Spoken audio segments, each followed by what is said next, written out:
పరిష్కార మార్గం.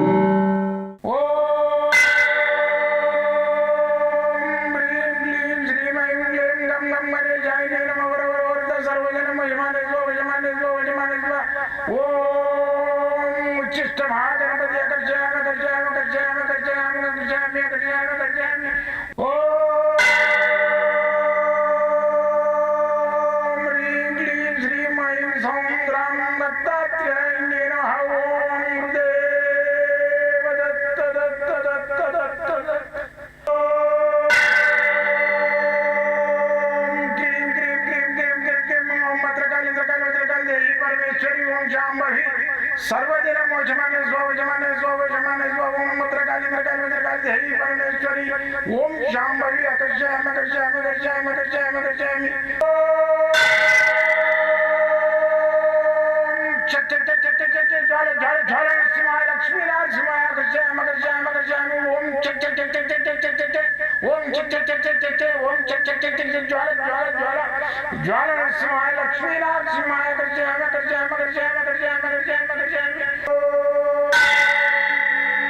राजाधिराज योगिराज परब्रह्म सद्गुरु सच्चिदानंद साईनाथ महाराज ओम गुरुदेव दत्त दत्त दत्त दत्त दत्त ओम मातृदेवो भव ओम पितृदेवो भव ओम आचार्य देवो भव ओम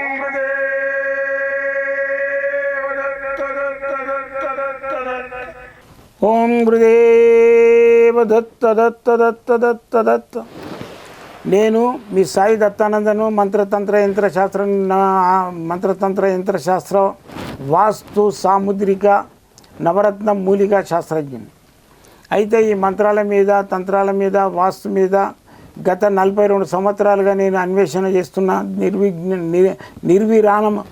నిర్విరామంగా అన్వేషణ చేస్తున్న. ఇప్పుడు కూడా నేను ఈ అన్వేషణలో ఉన్నా.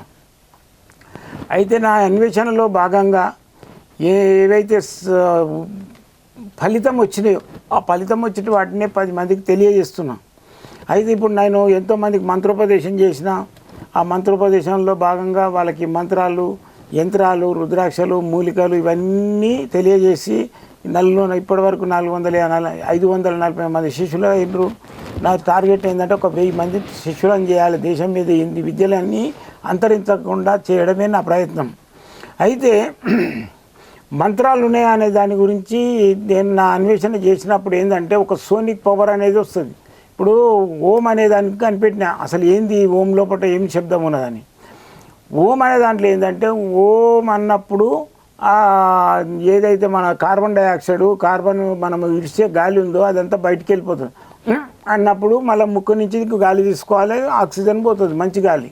ఇప్పుడు చూడండి నేను చెప్పిస్తా. ఓం ఇట్లా గాలి తీసుకున్నాం, మళ్ళీ ఓం గాలి తీసుకున్నాం. ఈ విధంగా గాలి నోటి నుంచి కాకుండా ముక్కు నుంచి గాలి తీసుకోవాలి. ఓంని అనేది నోటి నుంచి వదలాలి. అప్పుడు ఆరోగ్యంకి ఏ లోటు ఉండదు, మనిషికి ఏ రోగాలు రావు. ఇది చేసి చూడండి మీరు. 41 డేస్ ఈ ఓంకారాన్ని మీరు ఓం మళ్ళీ గాలి తీసుకోవాలి, మళ్ళీ ఓం నోటి నుంచి వదలాలి. ఇది 41 రోజు చేయండి. మీకు ఏదైనా రోగాలు ఉంటే మరి షుగర్ ఉండని, బీపీ ఉండని, మరి సోరైసిస్ ఉండని, మన టెన్షన్స్ తోటి ఉండని, పారాలసిస్ ఉండని, ఎనీథింగ్ ఏది ఉన్నా కానీ నివారణ అయిపోతుంది. ఈ ఓంకారం లోపల అటువంటి శక్తి ఉన్నది. ఈ ఓంకారం అనేది ఏంటంటే మన సముద్రం పక్కన నిలబడి చూడండి, ఓం అనే సౌండ్ వస్తుంటుంది. ఇప్పుడు సూర్యుని దగ్గర కూడా కనిపెట్టిరు. ఏంది గోళం ఏంది ఇంత మండుతుంది ఏందని ఒక ఎక్విప్మెంట్ పంపిస్తే దాని లోపల సూర్యుని లోపల కూడా ఓంకారమే వస్తుంది, ఓం అనే సౌండ్ వస్తున్నది. అది అగ్నిగోళము మండుతున్న సూర్యుడు ఏంటంటే ఆయన అగ్నిగోళంలాగా మండుతుంటాడు, దాని లోపల ఈ ఓంకారం వస్తుంటుంది. సృష్టి లోపల ఎన్నో ఉన్నాయి. ఖాళీ మీరు ఏ మంత్రం అవసరం లేదు, ఖాళీ రోజు ఓంకారం చదవండి, దివ్యమైన శక్తి వచ్చేస్తుంది మీరు బాడీ లోపల.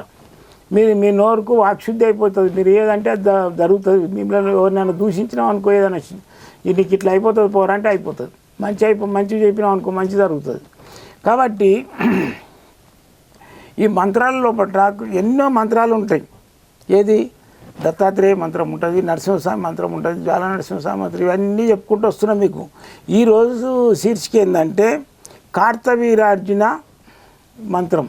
ఈ కార్తవీర్యార్జునుడు ఎవరు? ఈ కార్తవీర్యార్జునుడికి ఏంటంటే 2 చేతులు, పోలియో 2 చేతులు ఉన్నాయి ఆయనకు.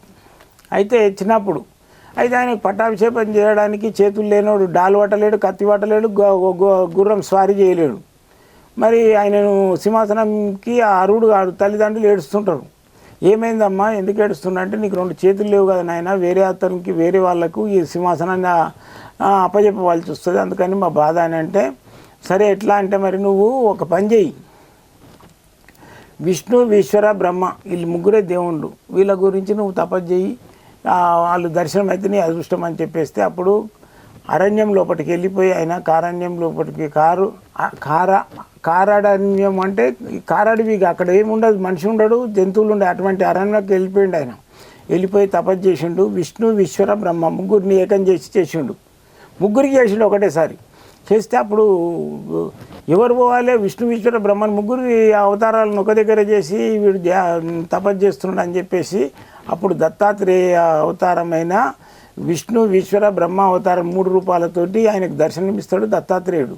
ఇచ్చి ఆయనకు 2 చేతులు, ఆయన అడగలేదు అసలు నాకు చేతులు కావాలని, ఆయన తపస్సు చేస్తుండే అంతే. గురువు అడగకుండానే ఇస్తాడు, దేవుడేమో అడిగి తీస్తాడు. దేవతలు అడి కోరుకుంటూ ఇస్తారు, గురువు తెలుసుకొని ఇస్తాడు. కాబట్టి ఆయన దత్తాత్రేయుడు 1000 చేతులు ఇచ్చేసిండు. కార్తవీర్యార్జునికి 1000 చేతులు ఉంటాయి. అయితే ఆయన దత్తాత్రేయుడు మంత్రోపదేశం చేసిండు కార్తవీర్యార్జునికి ఫస్ట్. అయ్యా ఈ భూలోకం లోపల మానవులకు నువ్వు మంత్రాలు చెప్తున్నా, నీకు నీ ద్వారా 10 మందికి తెలియజేయి అని చెప్పేసి కార్తవీర్యార్జునికి మంత్రోపదేశం చేస్తాడు. ఆ మంత్రోపదేశం కార్తవీర్యార్జున చేసినప్పుడే కొంతమంది ఋషులకు వైబ్రేషన్స్ వచ్చింది. ఆయననే ఈ కొన్ని ఋషులందరికీ ఆ మంత్రాలను, తంత్రాలను, విద్యలను, మళ్ళా ఈ యజ్ఞయాగాదులను, యంత్రాల గురించి ఇవన్నీ తెలియజేసిండు. అయితే ఈ కార్తవీర్యార్జునుడు ఎలాంటి మా వరం కోరుకుండంటే, స్వామి నేను ఎవరితోటి చావకూడదు, నీ చేతులనే చావాలి అని ఆయన కోరుకుంటాడు దత్తాత్రేయుడు. అందుకని ఆయన అవతారం ఏదైతే ఉన్నదో, విష్ణు అవతారం ఏదైతుందో, పరశురాముని అవతారం లోపల ఈ కార్తవీర్యార్జుని 1000 చేతులు నరికేసి సంహరిస్తాడు. ఆయన చేతులనే ఆయన ప్రాణం పోతుంది. అందుకని ఆ కార్తవీర్యార్జుని మంత్రం ఏదైతుందో చాలా దివ్యమైన మంత్రం, దాని శక్తివంతమైన మంత్రం. ఆ మంత్రం గిట్ట శుద్ధి అయిందనుకో మనం రోజు చదువుకుంటే దానికి ఇక తిరుగుండదు. ఈ మంత్రాన్ని మీకు చూపిస్తున్నా, రాసుకోండి, డిస్ప్లే చేస్తున్నా, చూసుకోండి. అయితే ఓం హ్రీం క్రౌం క్రాం ద్రాం ద్రీం కార్తవీర్యార్జునాయ దత్తావతార ప్రసాదాయ స్వాహ. ఈ మంత్రం రోజు చదువుకోండి. ఓం హ్రీం క్రౌం క్రాం ద్రాం ద్రీం కార్తవీర్యార్జునాయ దత్తావతార ప్రసాదాయ స్వాహ. ఈ మంత్రం రోజు చదువుకున్నట్టయితే మీకు 100% అనుకున్న పనులు అవుతాయి. ఈ మంత్రాలు అనేటివి గుప్తంగానే ఎవడైనా చెప్పరు. నేను విఫలించి మీకు అందరికీ కుల్ల చేసి ఓపెన్ చేసేసి చెప్తున్నా. ఈ మంత్రాలను నేర్చుకోండి, 10 మంది చేయండి. లేదు స్వామి మాకు మంత్రోపదేశం లేదు, మేము ఎట్లా నేర్చుకోమంటే మీరు అందుబాటులో ఉన్న వాళ్ళైతే రావచ్చు కూడా, నన్ను కలవచ్చు కూడా, మంత్రోపదేశం కూడా తీసుకోవచ్చు. జై గురుదత్త.